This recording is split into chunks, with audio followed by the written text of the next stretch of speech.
Deep in the marshlands of Kalyanpur, villagers feared one name more than storms, wild animals, or death itself. Nirupa.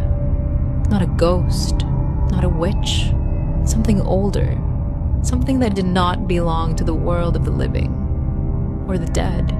They said she walked through the village only on moonless nights, wrapped in a torn red shawl, her face always hidden. But the strange thing was never her appearance. It was the silence. Nirupa never made a sound.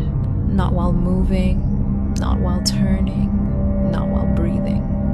And most horrifying of all, she left no footsteps. Not in mud, not in dust, not even on wet earth after rain. One monsoon, the sightings began again after nearly 30 years. It started with the dogs barking at empty roads. Then pots fell from shelves in locked houses. And finally, people began waking up with long strands of wet hair on their beds. The villagers believed Nirupa always came before a death. But this time, she came too often, too close, too hungry. A farmer named Sham lived at the very edge of Kalyanpur, closest to the marsh. One night, his lantern flickered out. He went outside to relight it and saw a shape standing between the reeds. A woman? Still, watching. Sham called out, thinking she was a traveler, but she didn't move, didn't blink, didn't breathe. Only the hem of her shawl swayed, even though the air was completely still. He stepped back toward his house. The woman tilted her head, slowly, unnaturally, as if her neck didn't have bones at all. Sham stumbled inside, bolted his door, and told his wife everything. The next morning, the villagers searched the marsh. There were no footprints, only a trail of wet hair caught on branches, leading deeper into the swamp. For 3 nights, nothing happened. The village fell silent, almost hopeful. But on the 4th night, the air smelled of mud and rot. Sham's wife woke to the sound of dripping, as if something wet stood in the corner of their room. She lit a match. The flame revealed a silhouette, a woman in a red shawl standing inches away.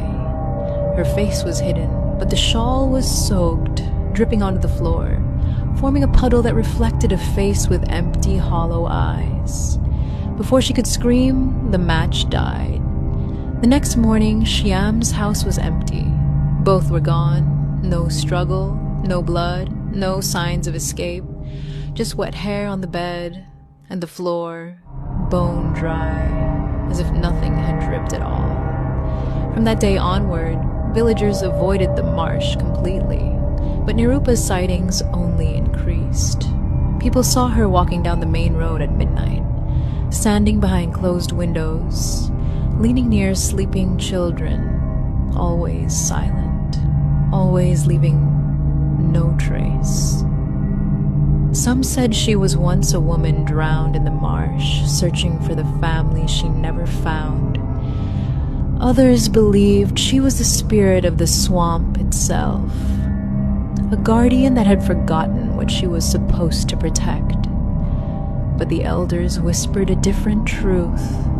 Nirupa didn't come for the dying. She came for the ones who were about to be forgotten. And every time she took someone, the village quietly erased their name, as if the person had never lived at all.